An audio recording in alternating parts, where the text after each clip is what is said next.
Hello, hi everyone. Hope you're having a good day. This is our second Marlo Meets this week in celebration of Mental Health Awareness Week. And we're going to have a really special, exciting session with Suzy. I can see that she's here, so I'm just going to invite her to join.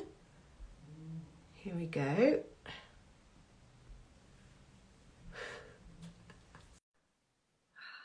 Okay, Suzy should be here any minute. Hi, Kate Bond. How are you doing? Hi. Good morning. How are you doing? I'm great. Thank you, Rebecca. How are you? I'm fine, thank you. It's so nice to see you. Lovely to see you too. How has your day been? I know it's Mental Health Awareness Week, of course, and the whole theme is around connecting with nature.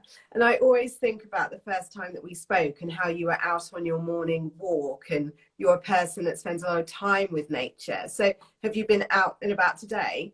You guessed it. It's been a really busy week, and there's still more to come. So lots of talks, which I love. But just the virtue of talking is quite depleting.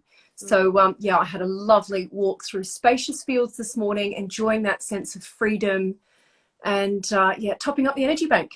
Yeah, well, I think it's been a busy kind of couple of weeks because it was obviously maternal mental health awareness last week. Mm-hmm. Now we've moved into mental health awareness this week. So I'm sure you are busy. What have you been up to? Have you been speaking to lots of different organizations? Yeah, I have. It is wonderful. There are so many organizations that are really investing in the health and well-being of their staff. And I've been given talks on nature tonic, which it's been fascinating because, you know, this is something that, like you say, this is my way of life. But in doing the research, I've learned more about the mechanisms as to how nature actually boosts our health and well-being. So I've loved learning a little more and then sharing that learning, and lots of talks on sleep as well this week. Mm-hmm. So nourishing, lots of nourishing talks. It's not the focus of our talk today, but I'd love to, or our conversation today, have you got like a little bite-sized nugget for us around nature tonic? Because I haven't heard that phrase before.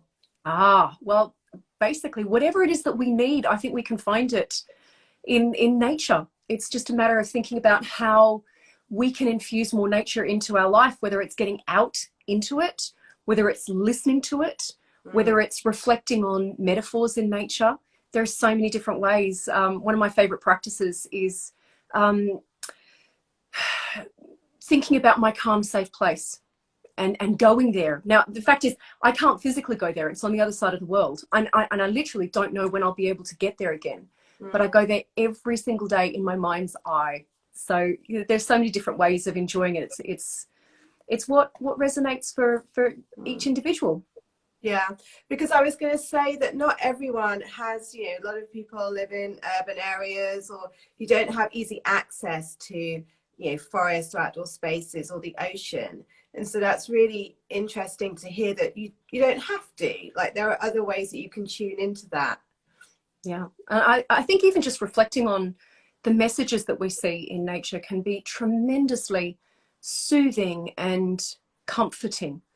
And you don't actually have to physically witness these things. Of course, it brings it home when you can go for a walk and see, you know, the fallow period of time as the farmer rests his fields. You know, Yeah. you literally see that. But we can just reflect on what we see in Mother Nature and find great sustenance in that. Well, this afternoon we're going to have a lunch and learn session, and we're going to explore, you're going to help us explore all about how we can create an emotional toolkit. So how do we do this, Suzy? Right, you know, it's really fascinating. This week we're looking at mental health, and I think it's really helpful to understand that mental health also encompasses emotional health. So mental health is essentially what helps us cope with life. It governs how we think, how we feel, how we behave. Emotional health, well, let's take a look at that, because I think sometimes there's a little bit of confusion about what that means. There's some confusion around what resilience means, and I think these things are very much interlinked. So we're not aiming for a state of perpetual happiness. That's not what emotional health is. that it's nice to feel happy, right? We all aspire to feel happy. And I think we would love as parents to facilitate happiness for our children, but that's not what emotional health is. Mm-hmm. Emotional health, there are two core concepts that I think are really useful. The first is understanding emotional literacy. So emotional health is the ability to identify our emotions. That's emotional literacy. Emotional agility is the second concept, and that is our ability to move through our emotions in a safe and healthy way. That's what emotional health is. So it's not a perpetual state of happiness. It's being able to identify our feelings and to develop sort of a practical emotional first aid toolkit that will help us bear witness to our feelings and move through them. Because I think you're right. I think we kind of sold this lie or this unattainable goal in society around happiness, as you said. And I've certainly said it about my daughter. What do I want for her? I just want her to be happy. Yeah. But it's not realistic, as you said, as this perpetual state of being. So maybe a better answer is around, well, I want her to have the ability to sit with her feelings or recognize what these different feelings and emotions might mean and help her to navigate that. I mean, that's what I've got goosebumps. Yes, exactly. I want to share with you that there was a real moment, a real aha moment for me in understanding how I could best support my children. And this was a few years ago. My daughter came home from school and she was absolutely bereft because she just found out that her best friend was leaving the area and would be leaving the school. And my first instinct, which is a beautiful instinct as a parent and a very natural one, was I wanted to take away her pain. I wanted to help her. I wanted to stop her from crying. And then I thought, hang on, in this scenario, the appropriate response is sadness because something sad is happening. And if I rush in there to distract or to quickly expedite this process, I'm actually robbing her of her right to feel. And that doesn't help her.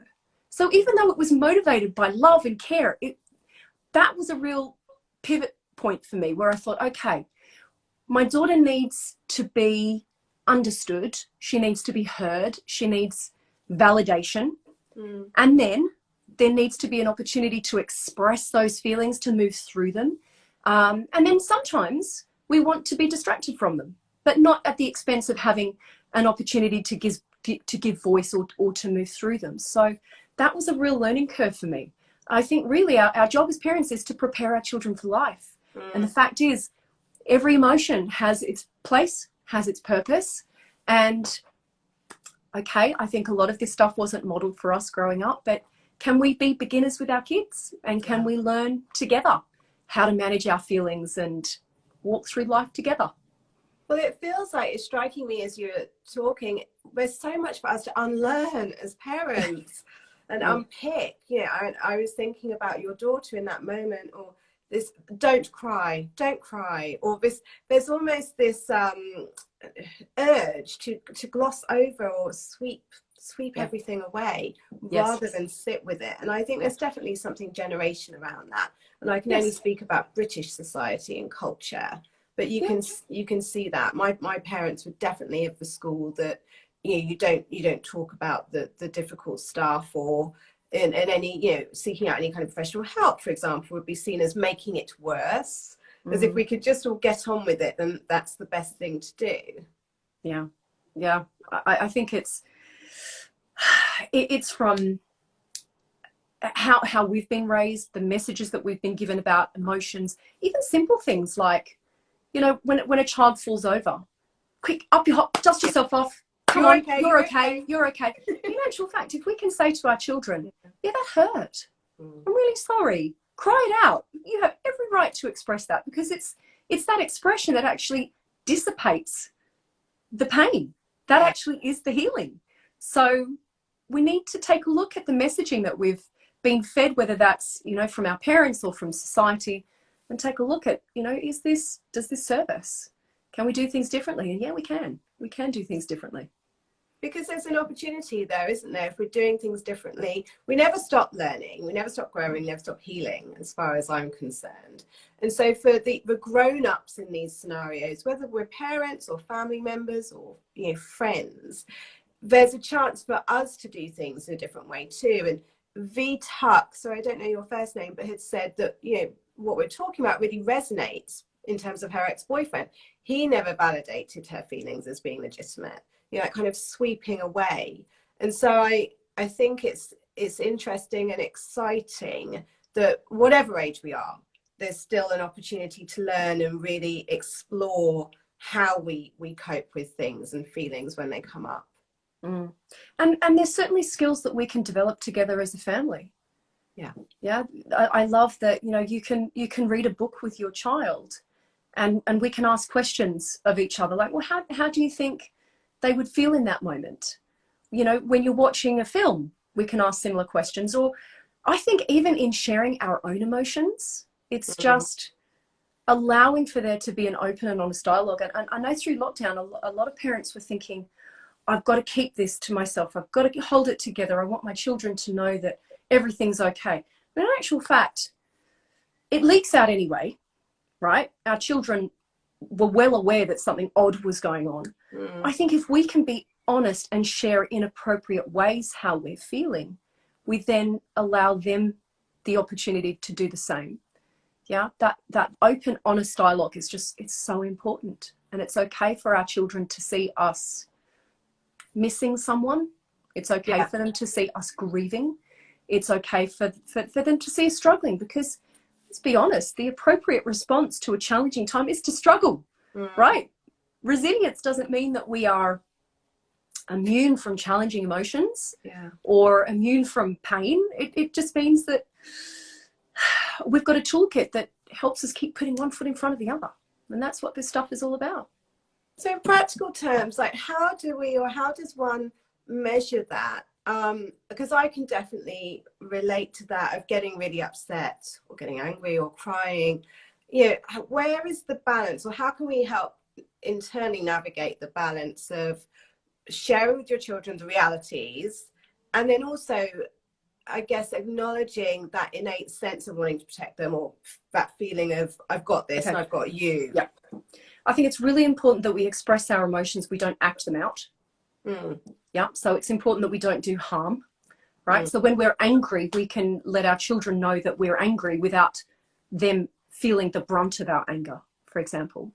And I think we can express sadness without them feeling like we've stopped being a calm, safe place for them. Yeah. Right. I think that's essentially what we want to be for our children, right? We want to be a calm, safe place, but we're not always going to be calm, but we're still a safe place, right?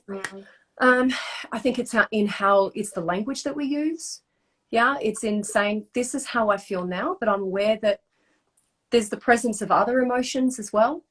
I can feel sad that I can't see my mum, but at the same time, I feel really grateful that she's a loving presence in our lives. So it's expressing the rich tapestry of emotion that can be present all at once, and acknowledging the transient nature of these feelings. The fact is, you know, we might feel floored by grief, and then half an hour later, it's dissipated and on we go again. So I think it's open sharing, but obviously appropriate sharing. Yeah. We don't want to be a burden to our children, but equally, we don't want to be emotionally cut off or detached, because why would they give voice to us if we don't do that with them, right? Yeah. It is a delicate balance. Yeah. I mean, I think it comes back to, I often think about this, the dynamic that we have between adults and children, grown-ups and little ones. And I was saying when I spoke to Esther Marshall yesterday, like, I always try to remember, I do just believe, actually, we're all human beings with just different ages. And Nikki has said here, you know, the power of just connecting human to human, and that innate need, that fundamental need to feel heard and understood and cared for. Yes. And if we can communicate to our kids that we're just expressing to ourselves, like, there's no sense of, well, you must fix me. Yeah. Yes. This is just a sharing, and that teaches them that it's about, we just listen, and we can, sometimes it's just a hug, right? And we build these tools together. So would you suggest, like, if a family or parent is kind of really wanting to find ways to improve communication, or tackle feelings or emotions that feel difficult, what would your advice be around that? I think the language that we use around emotions is really important. This whole notion of negative and positive emotions, I think, is unhelpful. So I really like that you've used the word difficult or challenging emotions, because the fact is they all have their place. Yeah. There is no negative emotion. Anxiety is there to keep us safe. Loneliness is there as a prompt for us to reach out. Grief is a signal that we need to take time out and heal. We don't want to eradicate these things. They're not negative. They're challenging. They're difficult. They're painful, but they have a place and a purpose. I think having a rich vocabulary to describe how we feel is really important. So sometimes that can be getting out a thesaurus and taking a look at synonyms for not just the heavier emotions, but the lighter and brighter ones too, and just getting curious. It's about identifying them. So as we move through our day, just having a little check-in and just noticing how we're feeling and giving voice to that and getting used to giving voice to that. It's in our reading and what we watch. It might be in developing a sort of a toolkit that would help our children through specific mood states, or maybe through things, little pressure points in their day. So this is what amazes me. When we sit down with our kids and actually co-create these toolkits, I'm constantly amazed at how resourceful and creative our kids are. So as parents, we sort of sit down and we think, oh gosh, okay, I've got to come up with the answers here. But so for example, if your little one's having a tough time getting to sleep, we can develop a toolkit about, well, what are some pre-bedtime things that we can do that would pave the way for a more peaceful bedtime? Or we could even get more specific and say, when sleep feels hard to come by, what can we do? Yeah. You'll be amazed at what your kids will come up with. And this is essentially what I call emotional first aid. It's supporting our children through these either challenging emotions or challenging life experiences. I mean, I love that. It's probably more challenging to do when you have smaller children, like my 2-year-old. We're not quite there, but I love the idea when they're a little bit older to be almost like collaborators in this, and that sense of, you can lift some of the heaviness when you become curious, when you become explorers, and you can bring some fun to it almost. Yes, I think that is absolutely key. If we can sort of tap into this sense of, I wonder, can we try this thing? And that's what I like about having a toolkit of a number of different things to try, because different things resonate for different people, but even our own needs and preferences will change over time. So we need lots of different things to try. And the fact is, okay, so if the first thing on our little toolkit didn't work, we can try the next and the next and the next. So, and there'll be something that works, but we can just, even tapping into that feeling of curiosity opens us up. And it's sort of, it's that spaciousness. It's very calming and very soothing, isn't it? Yeah. And the adult in that role can be completely open about that. You know what? I don't know all the answers at all by any means. We're going to figure it out together. And that's right. Some things are going to work and some things aren't, and that's okay. Like, we're learning together, and that must, I don't know, that seems to me it must surely only strengthen the bonds that you have with that child in your life. Absolutely. I mean, that's true connection, isn't it?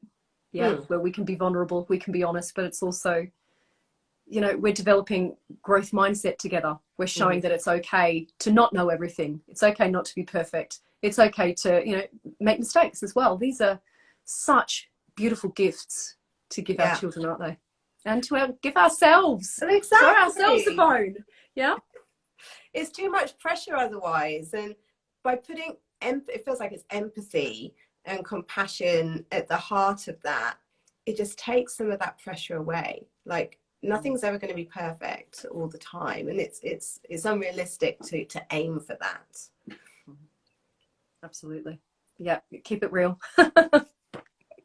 So are there any other kind of resources or hacks, if you like, that we should be thinking about when we're building this emotional toolkit in our families? Okay. So I think there are a number of ways in or ways through our emotions. So one is identifying our feelings. So the rich vocab is one, that's words, and the words that we tell ourselves. So giving ourselves permission to feel. Yes, giving ourselves time and space to express our feelings. There's also using the body.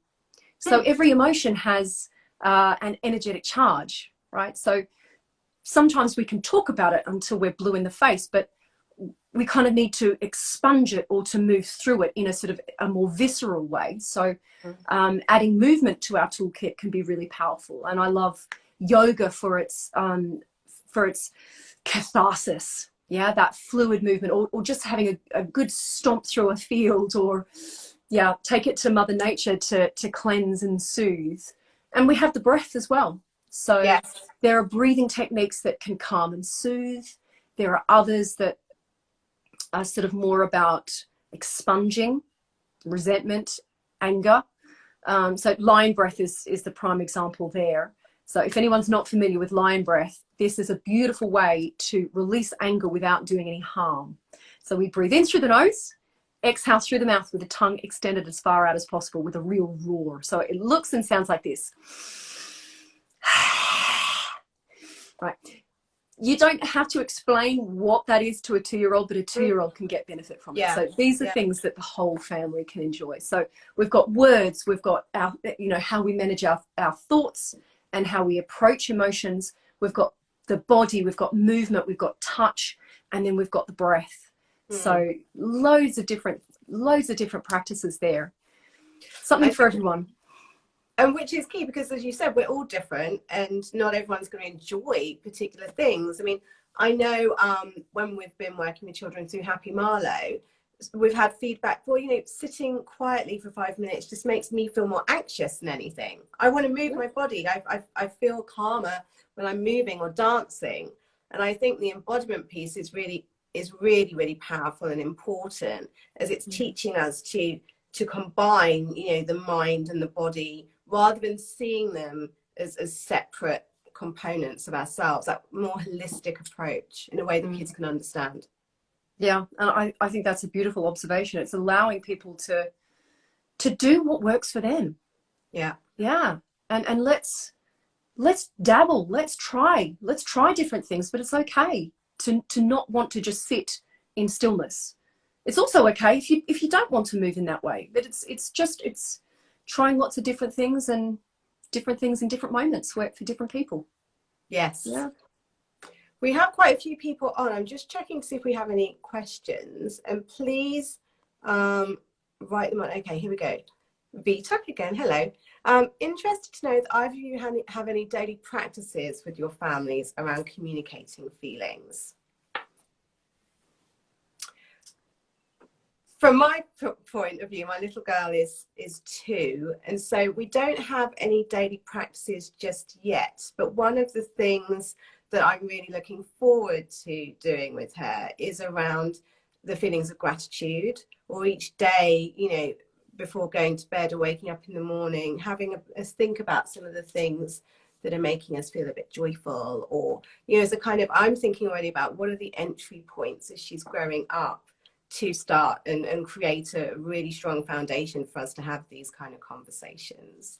Do you have any practices or rituals for your family, Suzy? Definitely with my daughter, who's 10, we build in time every evening for there to be an opportunity, because it's amazing. She'll get home from school, she'll go off and busy herself with a bunch of other things, and it's always in that window just before she goes to sleep that it all comes pouring out.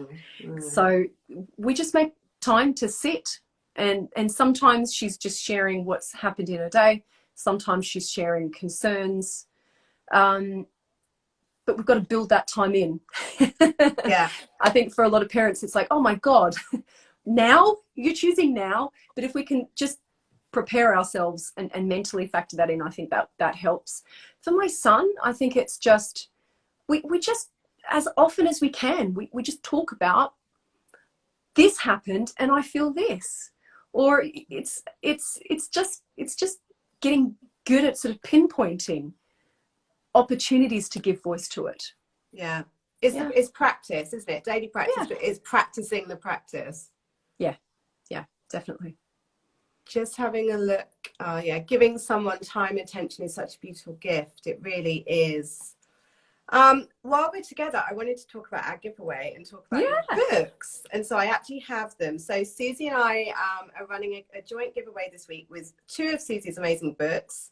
The first being this book, Will Help Make You Happy. And the second, Stand Tall Like a Mountain. So there's info on our grid, and I'll put something on the live too. Suzy, tell me, how did you approach writing these books, and what was your, I mean, I can guess what your goal was, but how did you start, and what was the overall objective? Okay, so my first book was The Self-Care Revolution, and in that book I share very much my own personal journey with self-care, which came about when I became a mum at the same time as losing my dad. So there was very much a grief journey woven into that. And my daughter at the time wanted to read it. And I spoke quite honestly about how challenging I found the transition to motherhood. So that book is not appropriate for my sweet cherub to read just yet. So I wrote this because I wanted her to have something that she could dip into. And to be honest with you, Stand Tall Like a Mountain, originally I wanted this to be for children to read, but my publisher was keen to create a resource for parents to share with their children. I think that was very insightful. So Stand Tall Like a Mountain is written for parents, but there are family-based practices, because I mean, parents need self-care like never before, but it's, you know, it's so hard to do as a parent when we're so time and energy squeezed. So there are practices for parents, there are practices for families, and there are tools that parents can empower their children with, their own self-care toolkit. So that's Stand Tall Like a Mountain.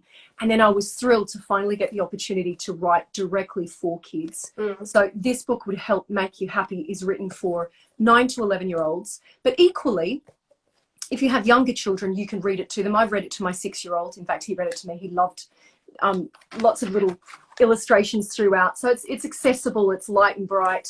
But this is, do you know, sometimes kids need to hear it from somebody else other than their parents? Yes. Right? It might be exactly the same message. It might be exactly the same practice, but they want something of their own. So you can just leave this on the coffee table and maybe they'll snatch it away and make it their own. Or you can leave this on the coffee table, and equally, there are lots of lovely images through this. And I love that, you know, the yoga poses. Quite often my kids will say to me, "Mummy, can we go and do something like this?" Yeah. Or we'll do a handstand in the garden. So these books are essentially just planting seeds, and we'll just see what blooms. Because I guess as well, both of these books, they can be used in a classroom with teachers, or like I have a big thing around, most adults have kids in their life that they care about. It's not just about parents. And when it comes to emotional well-being, I really believe that we all have a role to play in that. And so what I love about these resources are that anyone who has kids in their life can pick them up and work with them for that benefit. That's right. And our own inner child needs it just as much.